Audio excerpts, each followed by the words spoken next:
Assalamualaikum warahmatullahi wabarakatuh. Saya di sini Gilang Ramadhani akan melaporkan tentang laporan saya pengamatan sinyal seluler dari BTS terdekat. Ini latar belakang saya, metode penelitiannya, alat dan perangkat smartphone dengan aplikasi network Cell Info Lite, NetMonster, dan OpenSignal. Menggunakan Google Maps untuk penentuan koordinat dan jarak. Spreadsheet untuk pengukuran performa jaringan. Parameter yang diukur RSRP, RSRQ, SINR, PCI, band, dan TAC. Untuk output, download dan upload dan latency. Jarak BTS 1 km dan tinggi BTS saya asumsikan 30 meter. Frekuensi band 3 1800 MHz range. Downlinknya saya asumsikan 1842,5 MHz dan uplinknya 1747,5 MHz. Ini untuk hasil pengukuran. Di sini kita dapatkan TA 1 km jarak dari device ke BTS-nya. Ini ada bandwidth-nya 200 MHz. Dan untuk pengukuran sinyal RSRP-nya saya sekitar 8188, ada yang bagus 81, saya gunakan yang 81 nanti. Jaraknya kita ukur, di sini adalah BTS yang dipakai dan di sini adalah pengukuran saya. Jaraknya kurang lebih 1 km juga. Informasi lokasi dan parameter.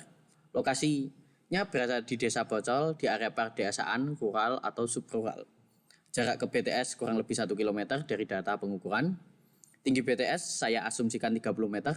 Operatornya kita menggunakan Telkomsel Bayu dengan kartu Bayu. Bandnya berada di band 3, 1800 MHz data pengukuran. Ini untuk band dari downlink dan uplink, asumsi bandwidth berada di 20 MHz data pengukuran dari aplikasi net. Jadi NetMonster tadi, ini NetMonster, Network Cell Info Lite, dan ini adalah dari OpenSignal. Ini menggunakan Google Earth. Data performa jaringan, kita menggunakan RSRP. Data performanya RSRP-nya yang saya gunakan 81, kategori baik. NISR-nya kita asumsikan jadi 7 dB dari download speed yang 17,1 Mbps. Asumsi saya NSINR-nya 7 dB, RSRQ-nya minus 7 dB. Terusan latensinya yang kita dapat 45 milisecond, termasuk bagus. Analisis link budget berdasarkan hasil. Pertama, kita menghitung thermal noise-nya untuk 20 MHz. Ini adalah perhitungannya dengan hasil minus 101 dBm. Ini untuk tabel downlink link budget. Kita dapatkan MIPL available-nya 145 dB dengan actual path loss-nya kita berasal dari EIRP yang dikurangi dengan sinyal yang kita dapat minus 1 dB, minus 81 dB. Jadi kita mempunyai actual path loss-nya 142 dan MAPL-nya tadi 145. Margin downlink-nya yang kita dapat 3 dB. Untuk uplink ini asumsi yang IRP-nya asumsi dari standarnya handphone. Ini figure noise-nya juga tipikal. Ini thermal noise-nya untuk 20 MHz tentu. Uplinknya kita dapatkan 8 dari estimasi upload 7,1 Mbps. Receiver sensitivity-nya yang kita dapat ini dari perhitungan 2,2 kita tambah minus 101 kita tambah 8. Interference marginnya 2. Ini hasil uplink MAPL-nya 131,4 dan estimasinya path loss 142. Kita samakan dengan downlink-nya dan margin uplink kita dapatkan minus 10,6 Mbps. Analisis propagasi model COS 231 HT. Perhitungannya ini untuk area rural. Ini perhitungannya kita dapatkan 136,5 dB. Perbandingan path loss-nya teori yang kita dapat tadi 136,5 dari model COS 13231 HT. Terusan actual path loss-nya kita dapat 142,0 dB hasil pengukurannya. Access loss kita dapatkan 5,5 dB dari pengurangan ini. Analisisnya, pertama kekuatan sinyal dan performa jaringan mendapatkan minus 81 dB termasuk kategori bagus, menunjukkan kekuatan sinyal yang memadai untuk layanan data. SINR 7 dalam kategori fair atau good mengindikasikan kualitas sinyal yang cukup dengan baik dengan interferensi yang terkendali.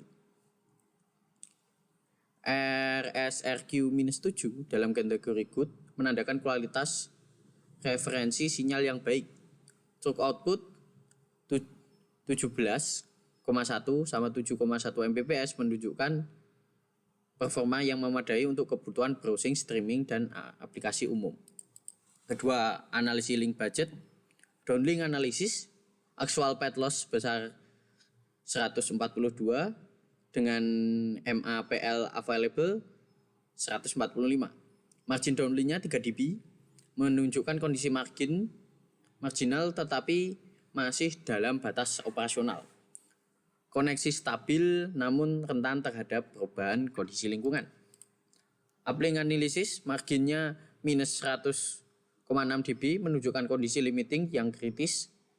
Daya transmit UA yang terbatas 23 dBm menjadi faktor pembatas utama. Uplink menjadi bottleneck dalam komunikasi two-way. Theoretical path loss COS 231 HT mendapatkan 136,5 dB.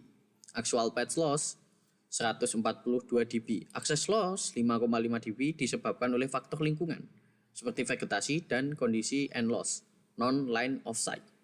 Faktor yang mempengaruhi kualitas sinyal, jarak 1 km dari BTS berada pada batas edge coverage untuk bandwidth 200 MHz.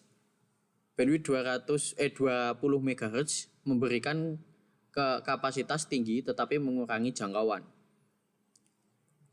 Environment rural subrural dengan kemungkinan adanya obstruksi alami.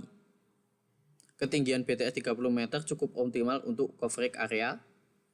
SINR 7 dB yang realistis sesuai dengan stroke output 17,1 karena kita ambil SINR-nya dari stroke output-nya. Karena dalam pengukuran di sini kita lihat kita tidak mendapatkan SSNR. Jadi saya membuat estimasi berdasarkan kecepatan download speed-nya. Kita masuk ke kesimpulan.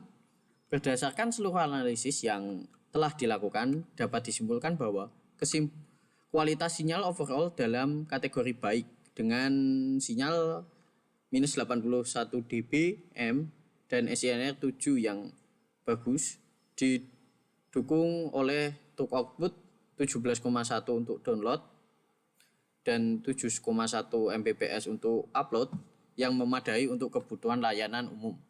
Kondisi link budget menunjukkan keadaan marginal pada downlink dengan margin 3 dB dan kritis pada uplink dengan margin minus 10,6 dB, di mana uplink menjadi limiting factor pada komunikasi two-way.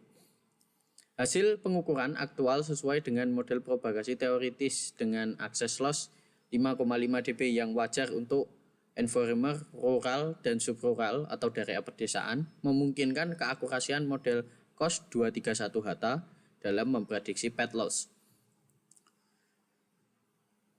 Disarankan monitoring berkelanjutan untuk mengantisipasi degradasi kualitas sinyal serta pertimbangan optimasi parameter radio, khususnya improvement performa uplink yang menjadi bottleneck.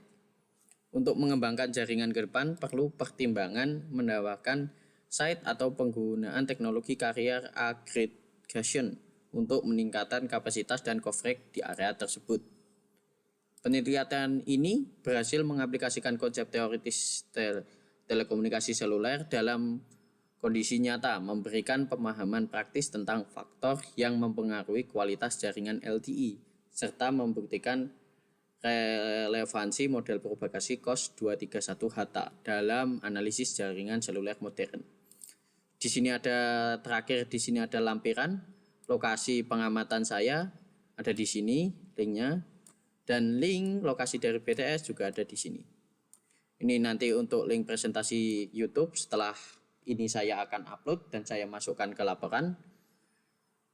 Akhirul kalam, terima kasih untuk Bu Oki yang sudah membimbing kita dalam mata kuliah ini. Wassalamualaikum warahmatullahi wabarakatuh.